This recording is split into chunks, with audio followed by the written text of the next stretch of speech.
Everyone, welcome to my channel. তো তোমরা সবাই কেমন আছো? আশা করি ভালো আছো, আর আমিও খুব ভালো আছি। তো হচ্ছে গিয়ে আমার আরেকটি নতুন ভিডিওতে তোমাদের সকলকে জানাই অনেক অনেক ওয়েলকাম। তো এখন বাজে সকাল 10টা, আমি আর আমার বদ্দি ভাই রেডি হয়ে চলে এসেছি আমার মেজদি ভাইয়ের বাড়ি। তো আমরা 3 বোন মিলে যাব বিয়ে বাড়ি, আর সেটাও হচ্ছে আমার মাসির একমাত্র ছেলের বিয়ে বলে কথা। তো চলো তোমাদের সঙ্গে কথা বলতে বলতে উঠে পড়েছি অটোতে, আর চলে যাব এবার মাসির বাড়ি। তো প্রায় কাছেই চলে এসেছি মাসির বাড়ি, তারপরে অটো থেকে নেমে একটু হাঁটা পথ। তো যাই হোক, আমরা চলে আসলাম মাসির বাড়ি। আর আসার পরে দেখলাম যে মেয়ের বাড়ির লোকরাও চলে এসছে ভাইকে আশীর্বাদ করার জন্য।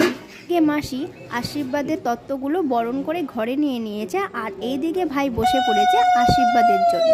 তো এখানে দেখো ভাইকে আশীর্বাদ করা হচ্ছে, আর এদের একটা হচ্ছে নিয়ম হচ্ছে ভাইকে যারা আশীর্বাদ করে মিষ্টি খাওয়াবে, ভাইও তাদের একটা করে মিষ্টি খাওয়াবে। তো যাই হোক, যে দুপুর 2টো আর হচ্ছে আশীর্বাদ পর্ব এখন শেষ হলো, আর আমরা বেরিয়ে পড়লাম জল সাজতে যাওয়ার জন্য।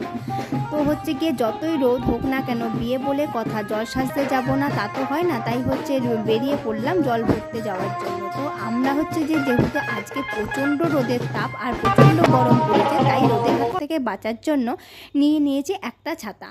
তো তোমাদের সঙ্গে কথা বলতে বলতে চলে আসলাম সেই নদীতে, আর নদীটা তোমাদের একবার দেখিয়ে দিই, দেখো কতটা সুন্দর। আমার তো খুবই ভালো লাগছে, অনেক বছর পরে আসলাম।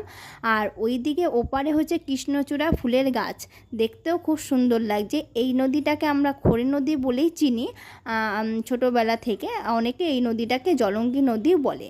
তো ওইদিকে তোমাদের সঙ্গে কথা বলতে বলতে মাসি জল ভরাটাও কমপ্লিট হয়ে গেছে, এইবার চলে যাব বাড়ির দিকে। তো হচ্ছে গিয়ে চলো চলে আসলাম বাড়ির কাছাকাছি। আর ওইদিকে দেখো আমার 2 দিদি ভাই জামাইবাবুদের সঙ্গে কথা বলতেই ব্যস্ত। তারপরে হচ্ছে গিয়ে থাকো ভিডিওটি, আর আমরাও চলে আসলাম বাড়িতে, দিয়ে সবাই মিলে একটু নাচানাচি করে নিলাম। আর ওইদিকে দেখো আমাদের বাজনাটাও একটু নতুনত্ব আছে। হচ্ছে নাচানাচি করে আমাদের পেয়ে গেছিলো প্রচণ্ড খিদে, তাই চলে আসলাম খেতে। তো চলো হচ্ছে দুপুরের খাওয়া দাওয়া করে আবারও তোমাদের সঙ্গে কথা বলছি। তো আমাদের এখানে খাওয়া দাওয়া কমপ্লিট করে চলে আসলাম হচ্ছে গিয়ে ভাইয়ের যেহেতু গায়ে হলুদ এখনও বাকি আছে, তাই হচ্ছে হলুদ ফোটার জন্য। তো বদ্দি ভাই এখানে গায়ে হলুদটা ফুটে নিচ্ছে, তারপরে হচ্ছে চলে যাব ভাইকে স্নান করানোর জন্য। তাই এখানে চলে এসছে নাপিত আগে হচ্ছে কি হলুদ ছুঁয়ে দেবে ভাইকে, তারপরে আমরা হচ্ছে সবাই ভাইকে হলুদ মাখাবো। তো এই ভাইটার যে কাজকর্মগুলো আছে সেগুলো হচ্ছে নিয়মকানুনগুলো আছে, সে একটুখানি করে নিয়ে তারপরে চলে যাওয়ার পরে আমরা হচ্ছে ভাইকে হলুদ মাখিয়ে স্নান করিয়ে নেব। তো হচ্ছে আর এখানে দেখো সবাই হচ্ছে দাঁড়িয়ে আছে। তো হচ্ছে গিয়ে দেখতে থাকো ভিডিওটি, আশা করি আমার ভিডিওটি তোমাদের ভালো লাগবে। আর যদি আমার ভিডিওটি ভালো লাগে অবশ্যই আমার চ্যানেলটি সাবস্ক্রাইব করে আমার পাশে থাকতে পারো।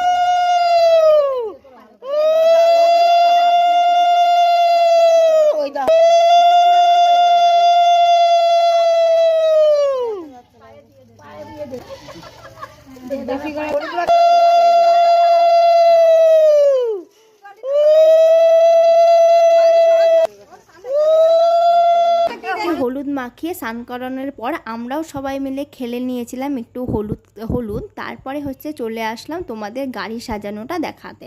তো এখানে দেখো আমাদের আরেক ভাই গাড়ি সাজাচ্ছে, আর এখন বাজে সন্ধ্যা 7টা, আর হচ্ছে দিদি ভাই রেডি করছে ভাইকে বর বেশে। তো হচ্ছে এখানে দিদি ভাই রেডি করছে, আর আমিও এখানে দাঁড়িয়ে দাঁড়িয়ে করছি ভিডিও।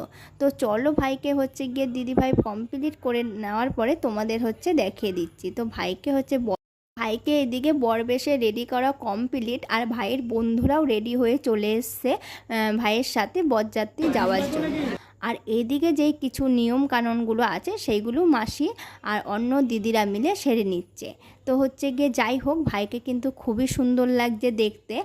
আর এইদিকে দেখো বরযাত্রী যাওয়ার জন্য সবাই রেডি হয়ে গেছে। আর আমি কিন্তু একদমই হচ্ছে গাড়ি বাসে উঠতে পারি না, তার জন্য আমি বরযাত্রী যাই।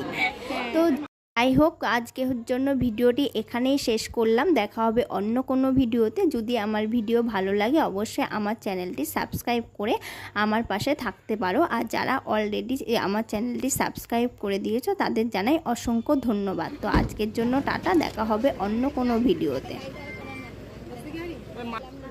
সামনে